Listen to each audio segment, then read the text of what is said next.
Hello everyone, in this video I'll be translating and summarizing the latest Urdu broadcast by Samina Pasha to make it accessible for our English-speaking audience. Let's go through the key developments and insights in Samina Pasha's words. Today is the day of judgment because today the verdicts related to various cases from May 9th will be announced, and as expected, they will be sentencing judgments. These decisions were sealed 2 days ago, and the announcement has been made that the decisions will be read out at 2 o'clock this afternoon, so let's see what the verdicts are. However, the news is that sentences will be handed down, and the women from PTI, that is Pakistan Tehreek-e-Insaf, are also named in these cases, so they too are likely to be sentenced. We will discuss this in detail. Along with this, the religious scholars, or ulama ikram, in Islamabad have mobilized and announced a protest movement. What is the reason behind this? I will explain the details. There has been ongoing discussion about the extension of this topic in the country, and Faisal Voda has also tweeted regarding it. Rana Sanola has also commented, I will update you on this too. Field Marshal has spoken to the overseas community in the United States, and I will share some points from his speech with you. Also, PTI's protest continues in various countries, and I will update you about that as well. So I request you to subscribe to the channel if you haven't already. Let's first discuss the verdicts related to the May 9th cases, because 2 cases related to May 9th were sealed and the decision will be announced today. These cases are mainly related to the burning of Shadman police station and the attack on Rahat Bakery, where several women leaders from PTI are also named. The verdicts in these cases will be announced today. It is expected that, like the previous 10-year sentences, similar verdicts will be passed, and for PTI this will not be shocking news because they are mentally prepared for this outcome. However, this is a reality. A unique and retaliatory system is in place where even women are not being spared. This is something unprecedented in history, where a large number of political leaders and workers are being sentenced to such long terms. This is truly a new chapter in history. Many of these women were simply ordinary supporters of PTI, not even political figures, and were involved in protests and social media activities. But now they have been taught the harsh reality of spending time in prison. I spoke to Alia Hamza the last time I interviewed her, and I casually asked if she had ever been to jail before. She told me that she had never even faced an FIR or seen a police station. But now, after being arrested in the May 9th cases, she had to spend more than a year in prison. There are many such stories where people who never imagined spending even a day away from their families ended up spending months and even years in jail. So, today is another test for them. We will see what happens, but the reality is that Pakistan's justice system has become a joke. The judiciary has exposed itself with these decisions. I don't think the Pakistani judiciary has ever been in such a bad state as it is now. Anyway, these decisions will be announced today, and it is also likely that verdicts in the Faisalabad cases will be announced this week. Now, let's talk about the situation in Islamabad. The situation is that the Capital Development Authority has been carrying out operations against illegal encroachments, and it has been revealed that more than 50 mosques were built on green belts. Notices have been issued to demolish these mosques, and action has begun. One mosque near Rawaldam, Madani Mosque, was demolished, and when this happened, a lot of emotional reactions were seen. Religious scholars gathered, prayed, protested, and announced that they would rebuild the mosque there. They laid the foundation stone for it and also declared that if these demolition notices are not reversed and the demolition of mosques does not stop, they will launch a protest movement.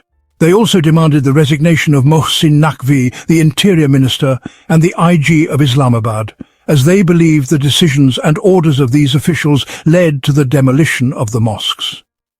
Now, there are 2 opinions on this matter. On one hand, it is argued that people have an emotional attachment to mosques, and if these mosques have been built on land that was once occupied illegally, they can be regularized. It has happened many times that unlawful buildings are later regularized after fulfilling legal requirements. Therefore, since these mosques are places of worship, they should not be demolished, but rather legalized. On the other hand, some argue that why build mosques on illegally occupied land in the first place? It is believed that Allah will not accept the construction of his house on stolen land. If such action is allowed to continue, it would set a precedent where anyone can occupy land, build a structure, and then later claim that the building is in place, so it should be legalized. This would open the door for land mafia to carry out such practices regularly. This situation has become very sensitive, especially since JUIF, Jamiat Ulama-e Islam Fazil, has also joined the issue. They have raised serious concerns and even questioned if those who ordered the demolition of mosques are connected to Modi's government. They seem to think that demolishing mosques is something we used to hear about in non-Muslim countries, but now it is happening in Islamabad itself. This is unacceptable to them. If this situation escalates, it could become a major problem for the federal government. It seems that Mohsin Naqvi, the Interior Minister, will try to resolve this matter through negotiations. His effort would likely be to engage religious scholars in a committee and discuss matters with them to reach a solution. Now, coming to another update regarding Balochistan, I discussed this in my previous vlog. Today it was reported that the Jaffa Express was targeted again and 6 of its bogies derailed due to an explosion. There have been no reports of casualties so far, but it is confirmed that an attack occurred. This incident highlights the security situation in Balochistan. It was also mentioned that the authorities had blocked the land route for pilgrims traveling to Iran and Iraq due to security concerns. This reveals the government's acknowledgement of the fact that it cannot provide security in this region. This indicates that the government is admitting its failure to control the security situation in Balochistan. But on the other hand, the Balochistan government remains silent about this issue, which is another serious failure. There is some confusion about the policy. It's not clear what they are going to do and what they are not going to do. And the strange sense of indifference and negligence that we are seeing right now, especially with respect to Balochistan, is quite noticeable at the moment. Apart from that, let's talk about the current political issues. As you know, there has been a renewed debate in the country regarding the extension of terms. Recently, Assad Kaiser made a statement that giving an extension to General Bahwa was a wrong decision, and they regret it. He added that they would never endorse any further extension in the future. In response, Faisal Vauda reacted, saying that this is not an extension, this is a continuation. It's a sequence, and this sequence will continue, and no one can stop it, because this is the path to Pakistan's progress. Faisal Vauda's response was very strong, and he pointed out that he was the same person who had previously said that no one could stop the 26th Amendment. And we saw that the 26th Amendment was passed, and how it was passed is known to everyone. The point is that it seems the political stage is being set once again, and an interesting statement by Rana Sanaullah has also emerged. Speaking to Shehzad Iqbal, he said that they have always been against extensions, especially PMNL and Nawaz Sharif. They have never supported any extension. He referred to the time when Nawaz Sharif was Prime Minister and General Raheel Sharif's tenure was coming to an end. At that time, Nawaz Sharif did not give him an extension, unlike Ashfaq Parvez Kiani, who had already taken an extension from the People's Party. When Kiani's extension ended, General Raheel Sharif was appointed as the army chief. After 3 years of Raheel Sharif's tenure, the debate about his extension began. But at that time, Nawaz Sharif did not give him an extension. Instead, General Qamar Javed Bajwa became the army chief, and what happened after that is part of history. This was the reference Rana Sanaullah was giving. However, I believe that Rana Sanaullah forgot a part of history when General Bajwa's extension was being considered during Imran Khan's government. The extension had to be given legal cover, and this issue was challenged in the Supreme Court.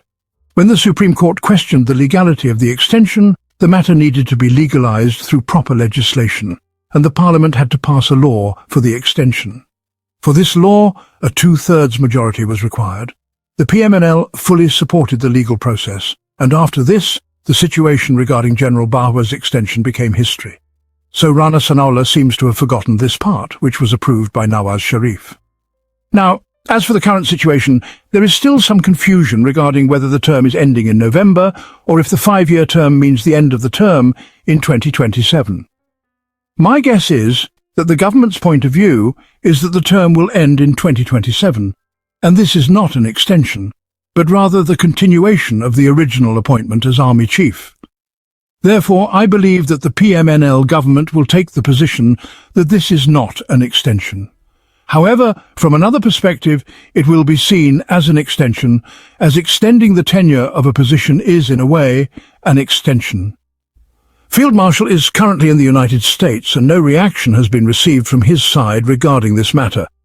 However, he has been meeting with the Pakistani community and made a few important points. First, he mentioned that we should no longer be asking whether we should rise or not. The question now is how quickly we should rise, and how fast we can progress. He believes Pakistan is making great progress and that we are rapidly moving forward.